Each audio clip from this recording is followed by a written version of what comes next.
il Il t'identifie prend que c'est tout. toi, il filme ta Voilà. pièce d'identité et ensuite il soumet à l'admin qui doit valider et c'est après ça que tu peux être assujetti à Exactement. recevoir un compte Mobile Money, quoi. Exactement. Donc déjà, il y a nous déjà c'est uniquement des personnes qui ont des mobile money. Donc ça enlève déjà une bonne partie des personnes, voilà, des mauvaises personnes Vous en faites tout cas. le KYC en fait. Voilà. Vous avez un compte de Maintenant, KYC après, qui a déjà été fait au niveau du Mobile Money ou il faudra quand même faire un autre KYC au niveau non, non, non, non, non, nous là-bas, nous, ça nous intéresse pas. Je suis juste en train de dire qu'il y a déjà une première partie là. Mhm. Donc, parce que nous, nos utilisateurs, c'est des personnes qui ont des mobile money, Ouais. déjà.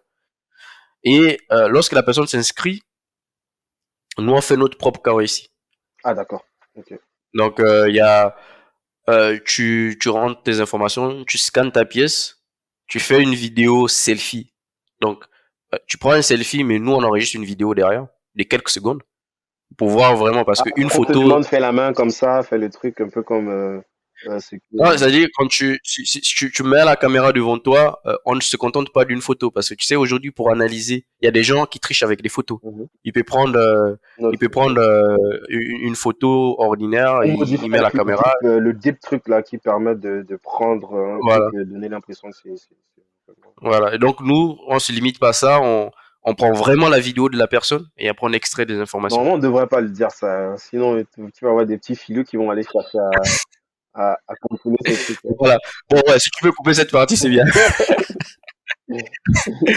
Parce que, ouais, donc, du coup, en gros, c'est ça, on demande à quelqu'un de se faire filmer et derrière, Et pourquoi vous le faites? Est-ce que derrière, vous avez un régulateur, même si vous n'êtes pas encore une banque, vous avez quand même derrière une réglementation qui vous exige, peut-être vos partenaires, à faire ce KYC en plus, sachant que quelqu'un qui a le mobile money est supposé déjà avoir fait un KYC sur son opérateur.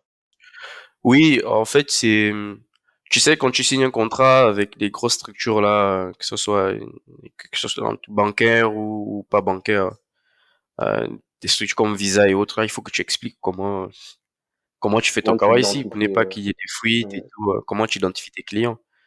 Donc, oui, toi-même, tu dois avoir ton propre processus et il faut qu'il soit solide. Mhm. Parfait. Et donc, du coup, c'est ça.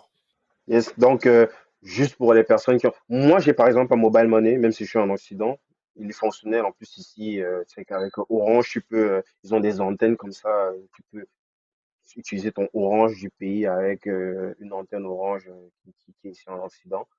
Ça veut dire que moi, je peux créer un compte sur PayCK et puis faire le tour. Non, mais on va détecter que tu n'es pas au Cameroun. Donc, on va tout de suite détecter que t'es pas là et Mais comment est-ce que vous détectez que je suis au Cameroun, vu que s'il y a un SMS qu'on envoie, je peux recevoir le SMS puisque j'ai ma SIM avec moi ici. avec quelle SIM? La SIM Du pays, Orange. avec la SIM du Oui. Cameroun? La SIM Orange du Ouais. pays? Bah, en fait, nous, on check la position aussi. Ah ouais, Après, il y a des personnes VPN. qui s'amusent à faire, voilà, à changer de, Même le VPN, je sais qu'il y a ça va très loin, quoi, qui ils peuvent changent quand même détecter que là, il y a eu un routing et on a dérouté peut-être là. ouais, mais non, ouais, il y a des personnes qui s'amusent à faire, ils changent de leur position et tout. Mais quand même, il faut, ouais, il faut quand même Pas la être, volonté, quoi, parce que c'est juste la création d'un compte, quoi. C'est pas non plus, c'est pas juste tu crées le compte et puis on te met 100 000 euros dans ton compte, quoi. parce qu'au final, mais au final, oui, tu vas recharger, tu auras toujours besoin de ton compte du pays pour recharger. Donc, ça veut dire, en fait, que ça va partir du mobile money. Ça veut dire que s'il y a un problème, les premiers à détecter seront les opérateurs de mobile money. Ouais. Parce qu'ils vont pas, tu peux pas recharger ton compte en dehors. Tu vois un peu. Pour l'instant. Bon, c'est vrai qu'il y a la carte bancaire. Ou Sauf que bien, tu dis à en fait, quelqu'un soit de c'est le la faire, banque. mais tu peux pas le faire directement. Voilà, tu vois. Ok, là, c'est intéressant. Donc, à peu près 50 000 utilisateurs. Donc, si on revient au moment où vous launchez là, 6 000 utilisateurs, boum. Euh, Pourquoi est-ce que vous allez lever des fonds? Déjà, vous, comment vous vous dites que c'est le bon moment pour aller lever des fonds? Et ensuite, tu vas nous raconter un petit peu comment le processus de levée s'est passé. Bah, c'est simple, on se dit qu'on a un produit qui marche, qu'on a un produit market fit. Et voilà, c'est suffisant pour aller lever de fonds.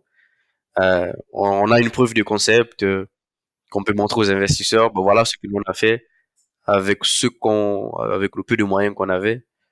Et Et donc là, voilà, on cherche de l'argent pour développer, pour atteindre tel objectif, quoi. Mais c'est parce qu'on avait déjà un produit qui était là, on avait la preuve que ça marchait, à travers le bouche à oreille, tout ça là, que ça a généré. Et du coup, on était convaincu que c'était le bon moment pour aller lever des fonds. Ok. Et du coup, vous avez identifié comme ça des acteurs vers lesquels vous pouviez justement présenter votre deck et tout. Ouais, il y a eu beaucoup, hein, beaucoup à qui on a envoyé, beaucoup ils ont refusé. Comme je te disais au début, il y a des personnes, le projet il est intéressant, mais la thèse d'investissement c'est pas forcément pour des projets en lien avec l'Afrique. Pas pour être méchant, Parce que mais ça rentre pas juste dans leur chaque stratégie, quoi. Parce qu'ils ont une stratégie globale par rapport à ça. chaque fonds sait dans quoi il investit, etc., etc.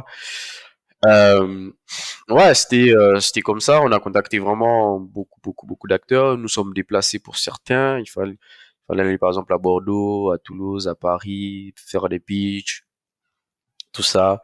Parfois, ça a l'air d'être positif et tout, jusqu'en fait au dernier moment, on te dit non. On a dit, on a Mais là, décidé de ne c'était pas. avant le Covid en plus que vous avez commencé à Ouais, pitcher c'était ça. avant le Covid. Ok. Vous saviez déjà exactement combien est-ce que vous vouliez lever? Euh, ouais, mais ça s'est affiné au fur et à mesure. Ça s'est affiné au fur et à mesure. Euh, Après, tu sais, il y a une différence quand même entre des startups, enfin, entre des start-upers euh, occidentaux et africains, quoi. Mhm, Tu sais, quand tu es africain et tout, en général, hein, mhm, et ça, je crois qu'il y a même il y a, comment il s'appelle encore même, il y a une journaliste là, des Échos, qui avait fait ce constat-là parce qu'elle avait côtoyé des dirigeants de start-up au Sénégal. C'est-à-dire que tu vas voir en général, il va te dire, je cherche, euh, je cherche 50 000 euros, mhm, tu vois. Pour la même chose, une start-up, un dirigeant d'entreprise ici en France, il va te dire, je cherche par exemple 1 million. Parce que nous, en fait, euh, tu vas essayer de limiter, de te priver même. Vraiment, tu te payes pas. Tu essaies de coincer tu essaies d'être dur envers toi-même. mhm.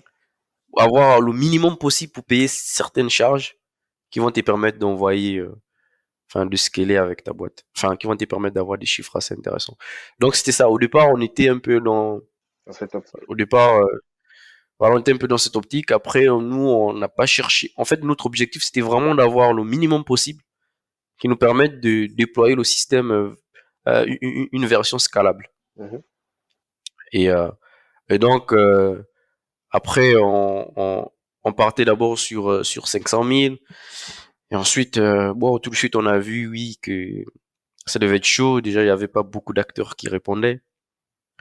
On s'est dit, bon, voilà, la meilleure chose à faire, c'est vraiment d'obtenir au minimum possible, prouver qu'en fait, on peut faire des choses avec ça Mhm. et aller chercher gros plus tard. Et finalement, ça a marché parce qu'on a baissé notre chiffre. On s'est dit, bon, non, on va lever 300 000 au lieu des 500 000. Et là, on a commencé à avoir des réactions un peu positives et tout. Et dès qu'on a eu ça, et bim, parce que voilà, pour la petite astuce, enfin, pour ceux qui sont en France, par exemple, si vous levez 1 million d'euros, vous pouvez avoir aussi 1 million d'euros de la part de l'État en termes La de dette non BPI, ouais. remboursable, quoi. Voilà, BPI et autres. Donc, du coup, c'est ce qu'on s'est dit, bon, voilà, on a 300 000 euros, on va aller chercher 300 000 euros et on a eu ça. Un peu comme une sorte de levier où la banque dit, la BP va te dire, si t'as 500 000, alors je te donne l'équivalent de ce que tu as eu en levée, en prêt. Je crois que c'est Exactement. comme un prêt bancaire, si je ne m'abuse, que tu dois rembourser. Ou une Oui, rebanque fiscale. c'est un prêt, c'est un prêt, mais à taux zéro. Un prêt, mais à taux zéro. En gros, c'est pour encourager, en fait, c'est pour permettre aux gens d'éviter de trop se diluer, tu vois. Au lieu d'aller, quand tu viens de démarrer, oui, que tu viens de démarrer, tu peux pas, si tu fais une levée de fonds, par exemple, de 5 millions, Mhm. la dilution là-bas, C'est ouf, Ouais, tu au vas, début, tu vas donner c'est beaucoup de clair que parts. tu vas. Par contre, tu peux te dire, bon voilà, si je peux avoir 2,5 millions et les 2 autres millions, je vais aller demander à BPI, au moins ça te permet de conserver tes parts encore, quoi, Yes. et de ne pas être réduit. Ok. Donc, du coup, c'est ce que vous avez fait. Vous avez levé à peu près 350 000 et vous avez pris 300, à peu près 300 000 aussi de dette Ouais, sur c'est vous. ça. Euh, Et du coup, c'est ce qui fait environ 600 000 euros de levée, et quoi. par contre, il y a plein de personnes qui vont, quand ils vont communiquer, je comprends le principe par rapport au marketing. Au lieu de mettre 350 000, ils vont mettre 700 000, quoi, tu vois. Pourtant, techniquement, Ah, la levée en soi, elle est de 350 000. Bon, c'est clair que c'est parce que le chiffre, c'est beaucoup plus parlant pour l'ego personnel, mais pas que, peut-être aussi pour aller chercher à recruter des talents qui vont dire, ah, ils ont quand même levé 700 000, ça veut dire qu'ils ont de quoi. non, mais Et vous moi, avez été transparent je pense que là-dessus, ça vous avez dit clairement les choses, ben, il y a une levée d'à peu près 350 000 et les autres 300 000, c'est de la dette, quoi. ouais, on n'a même pas communiqué Enfin, sur là, la je dette, hein. l'apprends en live parce que justement, moi, j'ai pas cette Voilà. information. On n'a même pas du tout communiqué sur la dette, sur ce DBPI, parce que c'est arrivé en 2021. Non, en fait, ça dépend. Je pense que de façon générale, bon, c'est rare, hein, des personnes qui mentent sur le prix qu'ils ont levé. Non, c'est pas qu'ils Parce non, que non, non. c'est, Ils disent, on a pu obtenir un financement de 700 000. Ça ne veut pas dire que j'ai menti sur le fait que j'ai levé 350 000 et que j'ai eu 350 000 de dette, quoi. Donc, tu dis les ah, choses d'accord. d'une certaine façon à ce que ben, les gens ils ne retiennent que le fait que tu as levé une grosse somme et c'est peut-être confortable pour l'ego ou pas toujours. Parfois, ça peut être confortable pour le fait d'aller chercher des talents parce qu'ils vont se dire qu'ils ont plein de ressources, tu vois. Mais maintenant, quand tu mets que Ouais. c'est de la dette, Et- c'est pas aussi sexy que quand c'est de la levée, puisque de la dette, ça veut dire que c'est quelque chose que tu dois rembourser. Donc forcément, même si c'est à taux zéro, il y a quand même une petite pression sur la boîte pour rembourser ce cash-là, quoi. ouais, ouais. Après, ouais, ouais, je comprends ce que tu veux dire. Euh, oui, effectivement. Et ouais, il y a des personnes qui communiquent dessus, mais tu sais, il y a les levées de fonds que tu peux faire auprès d'une banque, hein. Ça reste toujours une levée de fonds. Euh, la levée de fonds, c'est pas forcément, mais même envers les investisseurs, tu es redevable. Donc du coup, en fait, la levée de fonds, il y a plusieurs, et tous ceux qui viennent lever de fonds, il y a des personnes qui peuvent venir en love money, il y a des personnes qui peuvent venir en equity, il y a d'autres qui peuvent venir en dette. Donc tout ça, bon, ça reste toujours la levée de fonds. Pour moi, je pense que c'est pas trop, que ce soit en dette ou pas. Au contraire, ça peut être rassurant. Nous, par exemple, quand on dit BPI a investi, les gens savent que beaucoup savent que c'est la dette, mais pour eux, c'est rassurant parce que pour que BPI accepte de financer un projet, il faudrait vraiment qu'ils croient en ce Ouais. projet-là. Tu vois. Même si Ça reste derrière, quand même un j'imagine élément. qu'ils ont des signaux, bah, si tel fonds ou telle entité a accepté de mettre 350 000, ok, ça veut dire qu'on Exactement. jette un coup d'œil dessus pour. Mais j'imagine que si tu n'as rien et que tu viens Exactement. directement vers BPI, ça va compliqué d'obtenir ça. Sauf Non, si c'est une non, c'est pas rockstar possible. et que tu viens, on dit c'est un repeat entrepreneur, il avait déjà fait tel projet avec tel succès, bon, ils peuvent suivre direct sans regarder s'il y a d'autres entrepreneurs au fond qui suivent derrière. Parce que là, en fait, là, c'est un fonds dédié aux startups, mais c'est l'argent de l'Union européenne, en gros. Parce que c'est l'Union européenne qui met un budget pour financer des startups, et c'est garanti par la région.